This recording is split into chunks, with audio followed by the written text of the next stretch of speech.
박민식에 밀리는 한동훈. 중도 포기할까? 그냥 소멸되는 것보다 낫지 않을까? 지금 서울 여의도 정가에서 찌라시 나오는 것 중에 그런 내용들이 있습니다. 핵심 내용은 잠시 후에 소개해 드리고, 이제 이번 지방선거에서 이제 많은 분들이 16개 시도지사 선거 중에서 승부가 어떻게 될 것이냐. 이제 대구, 경북을 비롯해서 영남권 쪽은 좀 분위기가 좋아졌다. 영남 5개.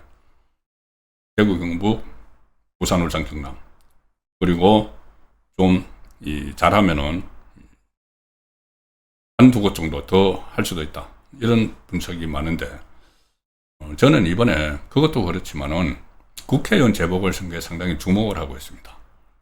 국회의원 재보궐선거 결과에 따라서 국민의힘 좀 그동안 이제 소수 정당이라서 그렇긴 하지만은 상당히 무기력했는데 좀 매기 역할을 할 수 있는 사람들이 들어올 수 있다. 가령 예를 들어서 달성에서 거의 승리가 유력하죠. 이진숙 전 방통위원장이나 아니면은 울산 남구갑에 출마한 김태규 전 방송통신위원회 부위원장, 이진숙, 김규태, 죄송합니다. 김태규입니다. 예. 이진숙, 김태규.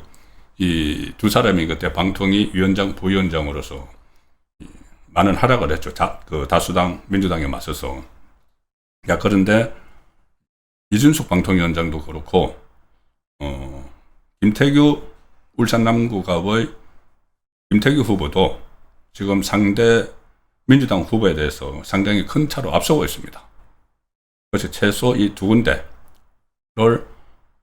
건질 가능성이 상당히 높고, 또 이 3자 대결을 하고 있는, 다자 대결을 하고 있는 부산 북갑이나 평택이나 이런 곳에서도 국회의원 재보궐선거에서 이길 수도 있는 그런 여건이 마련되고 있죠. 오늘 장동혁 대표가 어제는 이 부산 북갑 박민식 후보 캠프 개소식에 갔고, 오늘은 울산에 갔습니다. 울산에서 김두겸 울산시장 후보하고 김태규 울산 남갑 국회의원 보궐선거 후보에 대한 지원 사격을 했는데, 자, 이 지역은 반드시 국민의힘이 이겨야 되고 이길 수 있는 것이 바로 이 김상욱 때문이죠. 오늘 장동혁 대표도 거기 가서 울컥해서 김상욱 배신자 이런 표현을 했습니다. 함께 탔던 배를 불지르고 도망간 인물이다. 김상욱은 이 한동훈 체제에서, 한동훈 비대위 체제에서 국민 추천제라는 경선도 하지 않고 그 편한 지역의 울산에서, 울산 남갑에서 국민의힘 공천을 받아서 국회의원 배지를 달았죠. 그런데 윤석열 전 대통령 탄핵 중국에서 막 탄핵 찬성하고 하다가 민주당으로 결국 가버렸습니다. 원래 그 민주당 문재인 지지자였죠. 가버렸습니다. 갔는데 거기서 이제 울산 남갑에 민주당 국회의원을 하다가 울산 시장 선거 나간다고 울산 남갑을 내려놓고 시장 선거에 나갔죠. 후보가 됐습니다. 그런데 김상욱은 그런 행태가 그냥 민심이 그냥 보고 있지 않습니다. 지금 김두겸 울산 시장 선거에서 국민의힘 김두겸 후보보다 지금 처지고 있고,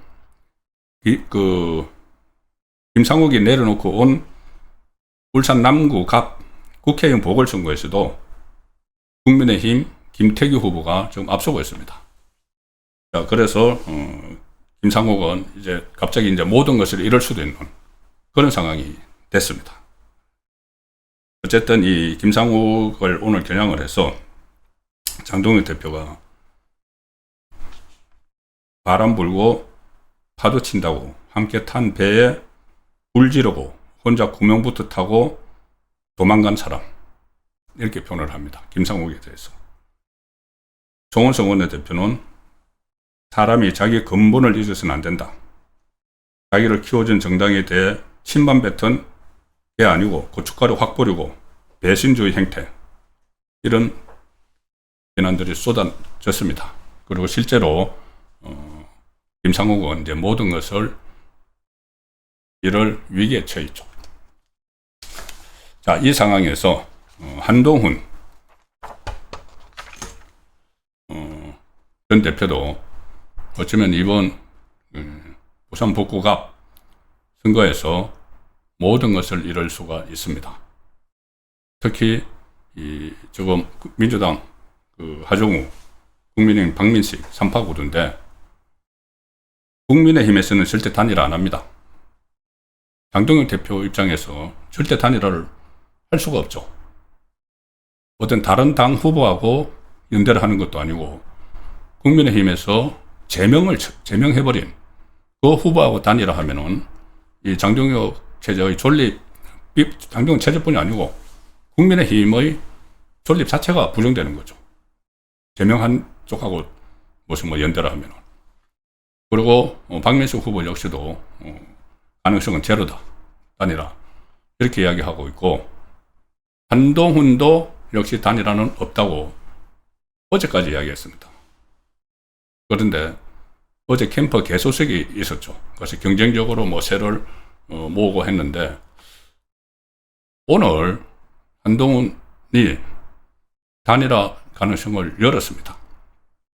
자, 한국일보 기사로 설명을 드리겠습니다. 자, 부산 북갑 단일화 두고 미묘한 변화가 일어나고 있다. 한동훈이 세상에 안 되는 건 없다. 자, 단일화와 관련해서 한 이야기입니다. 두 후보 다 박민식도 그렇고 한동훈도 그렇고 모두 단일화의 선을 그으면서 난타전을 벌이고 있는데, 한동훈이 오늘 SBS 라디오에 나와서 박민식 후보와의 단일화와 관련해서 세상에 절대 안 되는 것은 없다. 그전에는 단일화 생각도 안 한다고 했는데 세상에 절대 안 되는 것은 없다, 이렇게 이야기했습니다. 그런데 말씀드린 대로 박민식 후보나 장동혁 대표는 단일화 가능성은 절대 없다고 했는데, 왜 그러면 한동훈이 이런 이야기를 했을까? 단일화 가능성을 열어놨을까? 지금 여의도 정가에 나오는 여러 가지 찌라시도 그렇고 이 기자들 사이의 분석도 한동훈이 중간에 접을 가능성이 있다. 그럼 일단 한동훈 캠프에서 초기 이 상황에 대해서 크게 당황하고 있다는 이야기가 들립니다. 왜냐하면은 한동훈은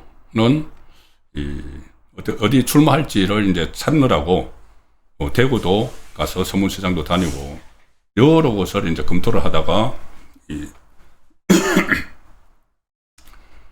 부산 북값이 가장 본인에게 적당하다고 해서 거기 이제 둥지를 틀었죠. 그리고 부산 북값에서 정체를 계속하겠다, 뼈를 묻겠다, 이런 식으로 이야기를 했는데, 그때만 해도, 처음에 그렇게 할 때만 해도 이제 가서 이제 여론을 보니까 본인에 대한 지지세가 상당하다고 판단을 했기 때문에 거기다가 이제 둥지를 틀었죠. 근데 실제로 요새 나오는 여론조사를 보면은 두 가지입니다. 어떤 때는 한 20% 후반이나 30%가 나오는데, 전체적인 여론이. 물론 이제 제일 앞서가는 건 민주당 하정우고. 그런데 어떤 여론조사는 20% 초반, 21% 이렇게까지 나옵니다. 21%는 3자 대결을 해도 꼴찌를 하는 거고, 단일화를 해도 이등인 박민식하고 차이가 나면은 박민식으로 단일화가 돼야 되는 거죠. 지금 단일화를 전부 다 한동훈으로 단일화를 가정을 해서 이야기를 하지만 박민식으로 단일화가 되어버릴 수가 있는 겁니다. 다른 예를 들어서 두 사람이 이 단일화를 여론조사로 하자. 다른 방법 없죠. 그러면은 여론조사 가지고 해서 단일화해서 후보가 안 돼버릴 수가 있는 거죠. 물론 이제 이 박민식 후보 쪽에서 본인이 한동훈보다 훨씬 여론이 높고 여론조사로 인한 단일화를 해도 이길 수 있다고 생각하면 응할 수가 있겠죠. 그런데 만약에 그 경우에 한동훈은 단일화 후보도 안 되는 겁니다. 그렇다고 이거를 그대로 이 상황에서 그대로 완주를 한다면은 꼴찌를 하게 되겠죠. 지금 여론조사 일부 나오는 거 이제 그 순서대로 쭉 하면은 꼴찌를 하게 되면은 참 그 민망한 일인데, 민망한 거는 둘째 치고 두 사람 그 박민식하고 표가 갈리면서 두 사람 표를 이제 합하면은 50%가 넘어가는데 표가 갈리면서 하중호가 당선이 돼버린다. 그러면 망고의 역적이 되는 거죠. 우파에서. 2등도 못할 꼴찌가.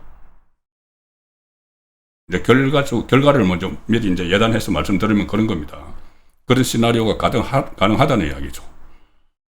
지금 이 부산의 18개 국회의원 선거구 중에서 유일하게 국민의힘이 가지지 못한 것이 바로 이 지역인데, 이 지역을 국민의힘이 가져가면은 부산을 석권을 하는 거죠. 근데 그 중요한 자리를 하나 떼어줘 버리는 그런 상황을 한동훈이 만든다. 그러면은 나중에라도 본인이 이 국민의힘으로 다시 돌아갈 길이 막혀버립니다.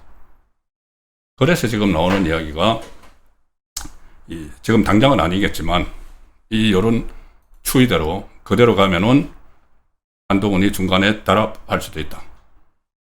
는 분석들이 나오고 있는 것이죠. 물론 뭐 끝까지 완주할 가능성이나 그런 것도 배제할 수는 없는 거지만 현재 여론을 보면은 좀 그런 것이 읽을 수가 있습니다. 가장 최근에 놓은 것이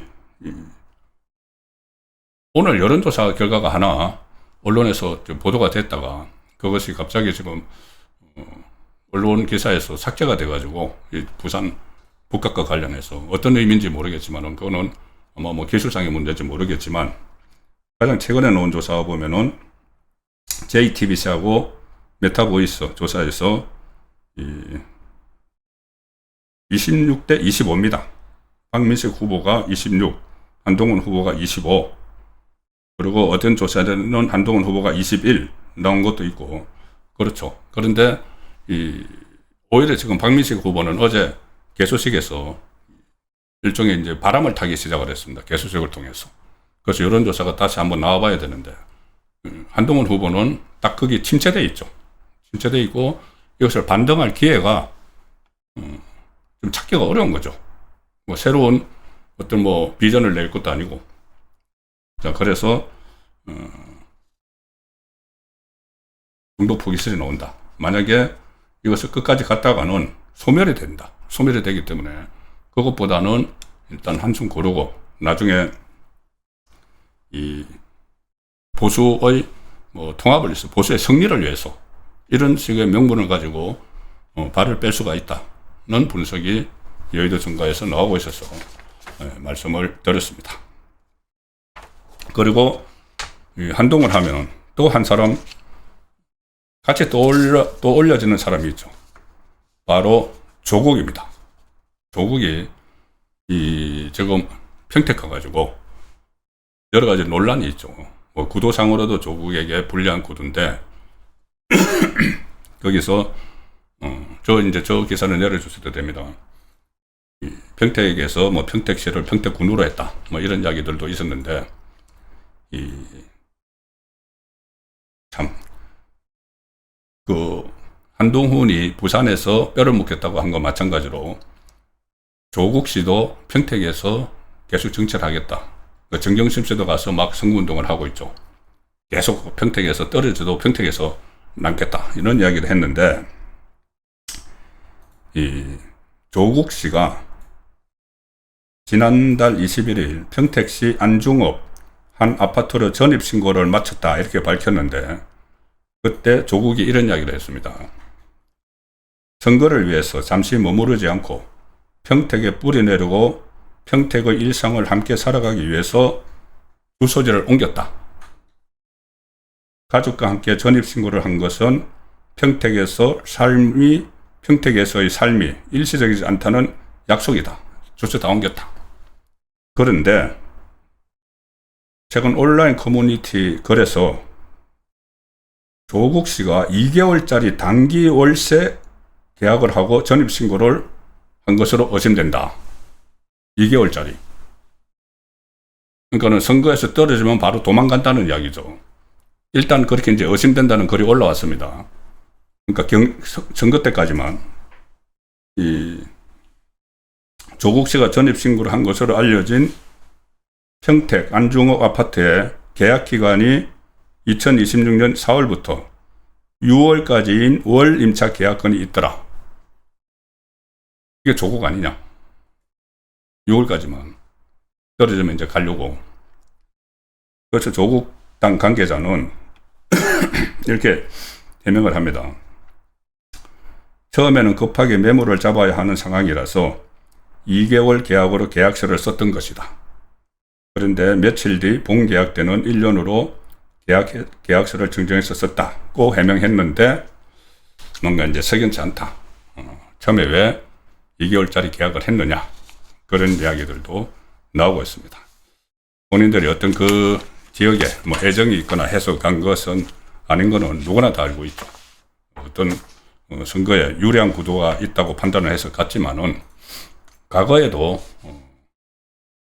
제가 몇 차례 말씀드렸지만은 유시민 씨가 대구에 가서 출마를 하면서 대구에서 뼈를 묻겠다.